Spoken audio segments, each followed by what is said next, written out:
Hello students, स्वागत है आप सभी का। आज की इस वीडियो में ये जो वीडियो है इस चैप्टर में इस टॉपिक में हम आज क्या पढ़ेंगे। धर्म को राज्य से अलग रखना क्यों महत्वपूर्ण है।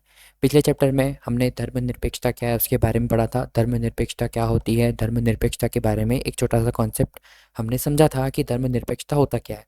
जब राज्य धर्म के जब राज्य की शक्ति को धर्म से अलग रखा जाता है, जब कोई भी राज्य किसी भी धर्म को आधिकारिक रूप से प्रमोट नहीं करता है, आधिकारिक रूप से बढ़ावा नहीं देता है, तो वो क्या कहलाती है, किसी देश किसी राज्य की धर्मनिरपेक्षता कहलाती है। अब यहाँ पर बात आती है कि प्रश्न को समझना।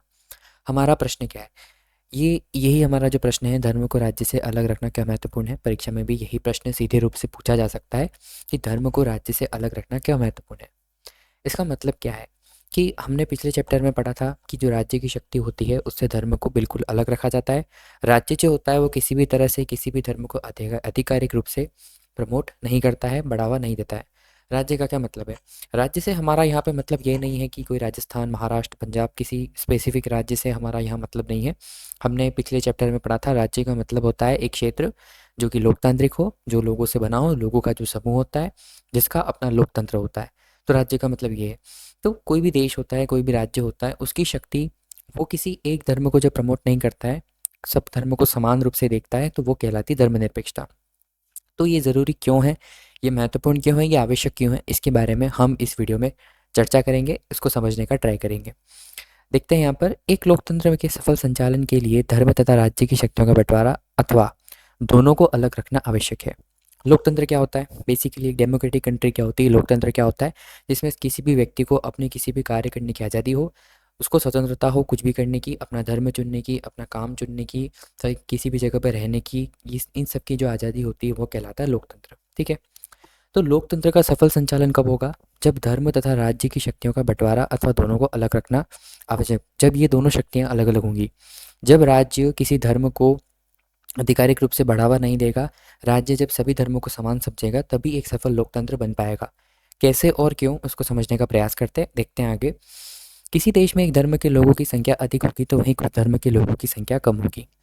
मान लीजिए एग्जाम्पल के लिए हमारा जो भारत देश है उसमें बहुत सारे धर्मों के लोग रहते हैं, लेकिन मेजोरिटी ज़्यादा संख्या किसकी, हिंदुओं की। और माइनॉरिटी में कौन से धर्म आते हैं, मुस्लिम धर्म, सिख धर्म, ईसाई धर्म जो आते हैं वो अल्पसंख्यक में आते हैं। क्यों, क्योंकि हमारे जनसंख्या का जो अनुपात है उसमें हिंदू धर्म के लोगों की संख्या ज़्यादा है और मुस्लिम धर्म के लोगों की संख्या कम है।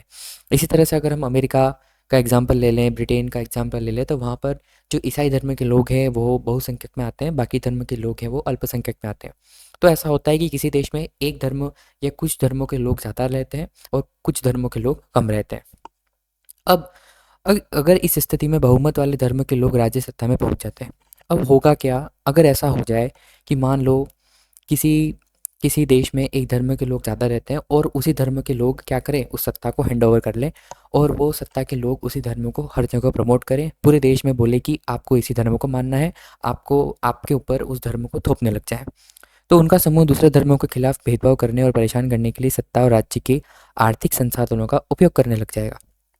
अब वो क्या करेगा कि मान लो सरकार है, सरकार किसी ऐसे लोगों के समूह के हाथ में आ जाती है जो किसी एक स्पेसिफिक किसी विशेष धर्म को क्या करते हैं, प्रमोट करते हैं, सपोर्ट करते हैं, उनको उस धर्म को बढ़ावा देते हैं। तो वो लोग क्या करने लग जाएंगे, धीरे धीरे वो लोग अपनी शक्तियों का, जो उनको शक्तियाँ मिली हैं सरकार से, उनको जो पावर्स मिली हैं, उनको जो अधिकार मिले हैं अपने काम करने के, उन कामों का, उन अधिकारों का गलत उपयोग करके उन शक्तियों का वहाँ कहाँ उपयोग करेगी, वो जिस धर्म को मानते हैं, वो जिस धर्म को बढ़ावा देते हैं, उस धर्म को प्रमोट करने के लिए, उस धर्म को आगे बढ़ाने के लिए अपनी जो शक्तियाँ हैं उनका उपयोग करने लग जाएगी। और अपने धर्म को बढ़ावा देने के चक्कर में, अपने धर्म को सर्वमान्य बताने के चक्कर में, वो जो दूसरे धर्म के लोग हैं जिनकी संख्या कम है, जो कि पावर में भी नहीं है, लोग ना तो पावर में है, ना तो उनकी संख्या ज़्यादा है, तो उन लोगों के साथ क्या करेंगे, भेदभाव करेंगे। हमारा धर्म ऊपर है, आप लोगों का धर्म नीचे है, आप लोगों को हमारे कहने पे चलना होगा। तो ये सीधी सी बात होगी, ये भेदभाव हो जाएगा।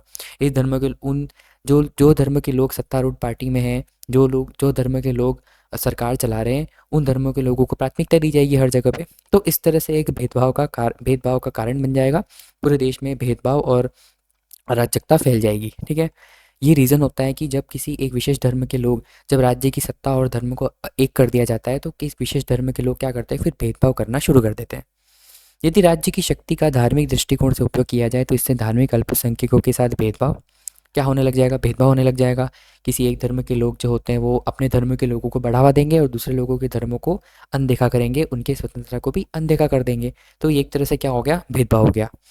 ज़ोर ज़बरदस्ती करने लग जाएंगे। फिर धीरे धीरे वो लोग क्या करने लगेंगे कि उनके धर्म को प्रमोट करने के लिए वो दूसरे लोगों पर अपना धर्म थोपने का प्रयास करने लग जाएंगे। ठीक है, आपको ये नियम मानने हैं, वो लोगों को कहेंगे कि आप कहीं भी जाओगे तो हमारे धर्म के नियम मानने हैं, आपको हमारी शर्तों के अनुसार चलना है। ज़ोर ज़बरदस्ती करने लग जाएंगे धीरे धीरे, और यहाँ तक कि उनकी हत्या तक की स्थिति बन सकती है। और ऐसी स्थिति भी बन सकती है कि बाद में उस धर्म के लोग जो राज्य की शक्ति चला रहे हैं, जिनके हाथों में राज्य की शक्ति है, वो दूसरे धर्म जिनकी संख्या कम है उन लोगों की हत्या भी करने लग जाएं। ऐसी स्थिति भी बन सकती है। तो ऐसी स्थिति में ऐसी स्थितियाँ बन सकती हैं जब राज्य की शक्ति को धर्म के साथ मिला लिया जाए। तो ऐसी स्थिति बन सकती है। इस कारण से राज्य को और धर्म को अलग रखना महत्वपूर्ण है। क्यों महत्वपूर्ण है? हो सकता है जिनके पास पावर है वो किसी एक धर्म को प्रमोट करते हों, लेकिन वो जो लोग हैं जो एक धर्म को प्रमोट कर रहे हैं वो दूसरे धर्म के लोगों को दबाने लग जाएं, उनकी हत्या करने लग जाएं, उन पर अत्याचार करने लग जाएं। इस तरह से वो देश किसी भी तरह से लोकतंत्र नहीं रह पाता है। अब एक और रीज़न है धर्म और राज्य को अलग रखना क्यों महत्वपूर्ण है, इसका एक और रीज़न है। एक रीज़न हमने क्या पढ़ा कि हो सकता है उनके पास पावर आ जाए, उनके पास पावर आ जाने पर दूसरे लोगों के साथ वो भेदभाव करने लग जाए और उनके अधिकार पूरे छीन लिए जाए। इस स्थिति में वो लोकतंत्र नहीं रहता है। तो लोकतंत्र में धर्मनिरपेक्षता आवश्यक है, इसका ये एक कारण। दूसरा कारण क्या है? पृथक्करण व्यक्ति विशेष की स्वतंत्रता की रक्षा करने में सहायता करता है। व्यक्ति विशेष की स्वतंत्रता की रक्षा का मतलब क्या होता है? हमने अभी बात की कि एक जो देश है वो लोकतंत्र होता है। लोकतंत्र देश का मतलब क्या होता है कि जहाँ पर लोगों को आज़ादी है अपना धर्म चुनने की, अपना किसी भी धर्म को फॉलो करने की, किसी धर्म को अपनाने की, और उसका जो व्यवहार है, उसके जो सिद्धांत है, उनको अपने जीवन में उतारने की आज़ादी होती है। ये होता है एक लोकतंत्र, और ये होता है धार्मिक स्वतंत्रता का अधिकार। ठीक है, तो धर्म और राज्य को अलग रखने से इस अधिकार की भी रक्षा होती है। कैसे होती है इसको हम समझते हैं। देश के किसी भी व्यक्ति को एक धर्म से निकलने, अब देखिए यहाँ पे क्या होता है स्वतंत्रता में, इस एक लोकतांत्रिक राज्य में, एक लोकतांत्रिक देश में क्या होता है कि किसी भी व्यक्ति को, कोई भी पर्सन है, उसको एक धर्म से निकलने की, अगर उसकी इच्छा है, अगर उसको उस किसी धर्म को नहीं अपनाना है।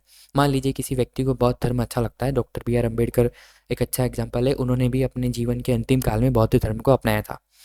हो सकता है किसी व्यक्ति को सिख धर्म अच्छा लगता हो, तो वो अपना जो धर्म है, वो मान लो हिंदू है, वो मान लो मुस्लिम है, तो उस धर्म को छोड़कर दूसरा धर्म अपना सकता है।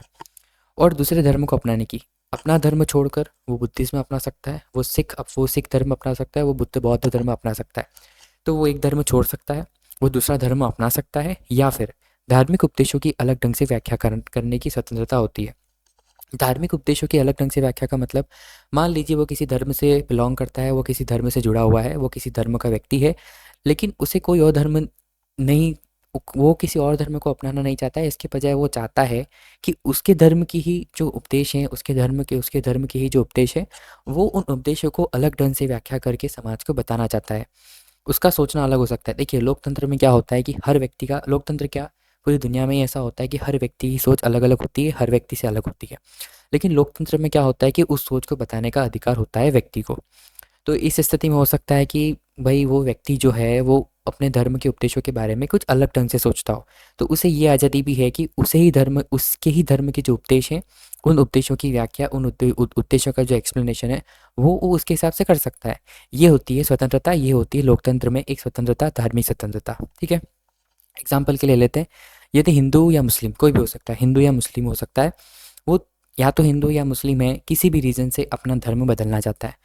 भाई ये हिंदू है या तो मुस्लिम बनना चाहता है, या मुस्लिम है हिंदू, या दोनों ही धर्म के लोग कोई थर्ड रिलीजन अपनाना चाहते हैं। उनका कोई अपना रीज़न हो सकता है, उन्हें कुछ ऐसा लगा हो, उन्होंने कोई ऐसी बात देखी हो, और वो उस कारण से अपना धर्म क्या करना चाहते हैं, बदलना चाहते हैं। लेकिन क्या होगा, लेकिन अगर राज्य की सत्ता ऐसे हिंदू मुस्लिम के हाथों में हो जो ये धर्मांतरण नहीं चाहते हो, लेकिन उस कंडीशन में क्या होगा कि हमने अभी बात की कि धर्म और राज्य को अलग रखना, अगर हम इस चीज़ को अलग नहीं रखते हैं और मान लेते हैं कि वो व्यक्ति जिस धर्म को अपनाना चाहता है, वो व्यक्ति जिस धर्म का है, उसी धर्म के लोग उस राज्य में अपनी सत्ता बनाकर बैठे हैं, उसी धर्म के लोग आधिकारिक रूप से उस धर्म को प्रमोट करते हैं।